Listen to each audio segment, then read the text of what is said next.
C'est méchant. Non, c'est méchant. C'est méchant ce qui se passe. Parce que dites-vous que je me suis endormi à 2-0. Donc je suis parti dormir paisiblement. Et je me suis dit, le lendemain, je vais foutre la rage parce qu'on aurait esquivé. Non. Non. Que fut ma surprise ce matin? Inter Miami PSG dimanche. Comment esquiver? Comment faire? Je sais pas les réponses. Les Parisiens, je vois vos tweets. Hein. Regardez comment ça manque de respect à Lionel Messi. Faites les arrogants comme face à Botafogo. Mais j'ai tout gardé. Hein. J'ai tout gardé. Faites l'erreur. Vraiment. Je sais pas comment, mais faites l'erreur dimanche. Je vais tomber sur vous cette application. Vous allez dire c'est pas friki. Hein. Vous allez dire c'est pas friki. Et la rancune envers Lionel Messi, je comprends pas ce qui s'est passé. Il n'a rien fait. Hein. De toute façon, Messi c'est Messi. Donc, croyez pas que vous allez venir mettre 10-0. Non. Ça va être serré. Moi je vous le dis. Je vous dis clair, en vrai, je suis dégoûté. C'est pas comme si je jouais à Lille ou quoi, où il y a des bons joueurs qui l'accompagnent. Suarez, il a fait un bon match hier, mais... Pacho, mais... Ah là là... Maintenant, Messi, va falloir assumer. T'as dit que les pires moments de ta vie, c'était au PSG, mais c'est rien par rapport à ce qui t'attend dimanche. En tout cas, Lionel Messi est lié au chiffre 8. Remontada de Palmeiras en 8 minutes. C'est grâce à eux qu'on a Inter PSG. 8 ballons d'or, ça c'est beau, respect. 8-2 contre le Bayern. Le 8 est partout, ça c'est moins beau. Dernier LDC qu'il a fait en 2021, 2022, 2023. Toujours éliminé en 8e de finale. 8 encore. Même aujourd'hui, il fête ses 38 ans. C'est un truc de ouf. Pour ça, je pense que dimanche, le 8, on va le retrouver. Est-ce qu'il y aura peut-être 8-0, peut-être 6-2. Allez, on va pas abuser. Peut-être qu'ils vont réussir à marquer un ou deux buts l'Inter Miami. Peut-être qu'ils vont finir à 8 sur le terrain parce que Suarez il va manger 2 joueurs et qu'il va se prendre un carton rouge, je sais pas. On rigole, mais en tout cas, félicitations à l'Inter Miami. Jamais j'aurais pensé qu'ils sortent de cette poule, sachant qu'il y avait Porto. Porto, ils se sont fait éliminer. C'est déjà le 2e club européen après l'Atlético de Madrid hier à se faire éliminer. Franchement, c'est une dinguerie. Suarez aussi, pardon, je t'ai beaucoup critiqué récemment à cause de ton petit bidon, ta condition physique, mais hier soir, t'es parti chercher le but tout seul. Crochet sur ton défenseur et après tu mets une frappe de malade. Là, j'ai retrouvé le goléador que t'étais, la légende que t'étais. Franchement, vous étiez à ça d'éviter le PSG, mais Palmeiras, ils ont compris qu'on voulait voir cette affiche. Tu m'étonnes hein, qu'il était deg à la fin du match. Parce que menant 2-0 jusqu'à la 80e et par la même occasion assuré de jouer les 8e contre Botafogo et se prendre 2 buts en 7 minutes avant la fin du match, ça donne ça à la fin. Un aller tout droit en 8e de finale contre les champions d'Europe. Qui donne les retrouvailles entre Messi et le Paris Saint-Germain. Mais aussi le Barça contre le Paris Saint-Germain. Puisque la majorité des joueurs de l'Inter Miami aujourd'hui, la plupart sont barcelonais. Et bien que sur le papier, le Paris Saint-Germain est censé terminer ça. Surtout quand vous voyez encore une fois la défense de l'Inter Miami cette nuit. Les Doué, les Barcola, je sais pas si Dembélé sera de retour. Les champions d'Europe sont censés liquider l'Inter de Miami. Mais ce que je sais aussi, c'est que sur un match, ce mec-là est capable de vous sortir une performance finale de Coupe du Monde. Surtout si le Paris Saint-Germain commence à manquer d'efficacité très tôt dans le match. Dans tous les cas, la hype est présente. On souhaitait que ce match arrive du fond du cœur. On est servi, on a juste à patienter maintenant et attendre aussi le reste des matchs. On est sur la dernière ligne droite, le tableau final est en train de se former petit à petit et on arrive déjà à peu près à se faire un petit aperçu de la finale. Messi, le PSG, je vous souhaite qu'il ne se rappelle pas de la vidéo qu'il a été forcé à faire avant de partir.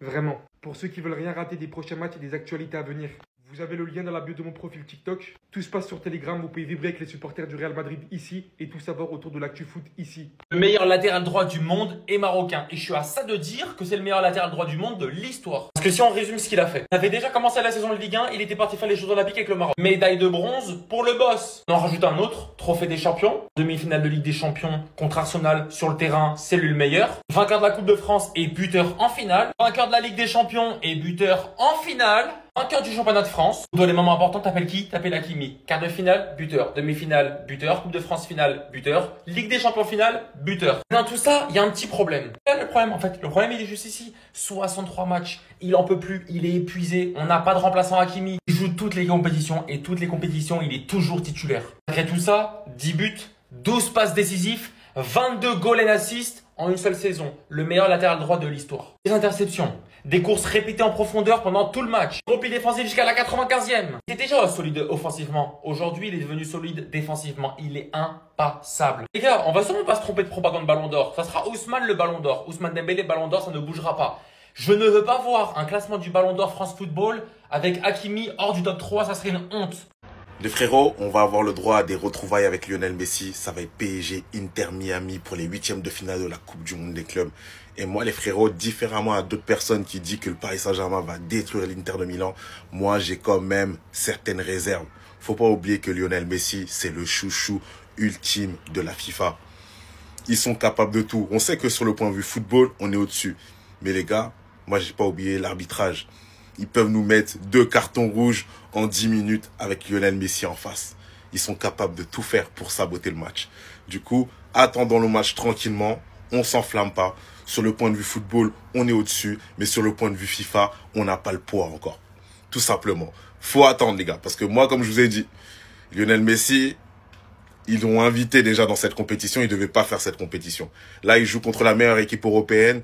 Toute la semaine, les gens vont dire, ils vont se faire tabasser. Ils vont se faire tabasser. Les frérots, attention au fait de jeu.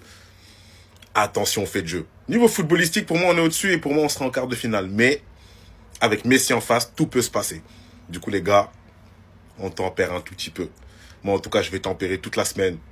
Parce qu'on n'est jamais sûr de rien avec Messi. Surtout avec Messi, on n'est jamais sûr de rien. Non, il a 38 ans aujourd'hui. Non. Non et non. Comment ça, cet homme-là fête ses 38 ans aujourd'hui? Comment ça se fait que Messi fête ses 38 ans? Non, arrêtez le temps, faites ce que vous voulez, mais je sais pas, mais non. Même s'il est champion du monde et qu'on a vu toute sa carrière, vu, entre guillemets, du moins, ses accomplissements individuels, collectifs, il n'y a rien de mieux, en fait. En termes de chiffres et de talent, toujours le petit trait collectivement, individuellement, des stats en perd la tête. À 24 ans, il est considéré comme le meilleur joueur de tous les temps, alors qu'il n'avait même pas choisi la sélection espagnole. Il a béni plusieurs enfants comme Lamine Yamal, Fermin ou encore Pedri. Et moi, je suis pas prêt. 38 ans. En fait, je comprends un peu les pros CR7, des fois, quand ils sont un peu foufous, même si leur CR7, ils gagneront. Il a gagné grâce à Morata récemment, mais bref. Vous avez compris. L'homme au Barça, avec 672 buts en 778 matchs, 17 saisons, 6 ballons d'or. Avoir une période où il est décisif pendant 83 matchs consécutifs. 105 buts et 34 assists décisifs toutes les 52 minutes. Avoir une saison où il marque 91, enfin une année civile, il marque 91 buts. 82 clubs et sélections en une saison. On a été là dans les moments où on pleurait avec lui. Copa 2015, 2016, 2017, Coupe du Monde 2014. Donc oui, Copa 2015 aussi. Bref, jusqu'aux victoires. Dieu merci, tout s'est bien terminé. Les moments du Barça, finale, demi-finale, Liga, bref, j'en passe. Ça va prendre 1 heure à faire une vidéo. Mais je refuse de croire qu'il s'approche de la retraite et qu'il a 38 ans aujourd'hui. Non! Non! Bon, envoyez-leur l'Inter Miami de Messi, là, on a envie de voir quelque chose. On a envie de voir quelque chose, là, qu'on se divertisse un peu dans cette Coupe du Monde des clubs. Il y a 2-3 comptes à régler, j'espère que Vitinha, là, il a pas oublié. J'espère qu'il a pas oublié. Enfin bref, qualification logique du PSG, on s'y attendait tous. Mais s'il vous plaît, là, laissez le mec se reposer, je vous en supplie. Parce que JO l'an dernier, Ligue 1, Ligue des Champions, Cannes qui arrive, Coupe du Monde après, non, il en peut plus. Tout le monde tourne, lui, il tourne pas. Laissez-le dormir un peu. Non, c'est trop, là, il va cracher ses poumons. Mais en tout cas, la saison all-time qu'il est en train de nous faire, Hakimi, franchement, on en parlera, c'est très très fort. Les gars, l'Inter Miami s'est qualifié en 8e de finale avant le Real des penalties. D'ailleurs, et on n'est même pas sûr. Ils sont là pour vanner. Mais les gars, franchement, déclarons forfait. Déclarons forfait parce que PSG, Inter Miami, franchement, ce que le GOAT, Messi, Suarez ont réussi à faire sur ce match-là, c'est les dieux seuls qui savent.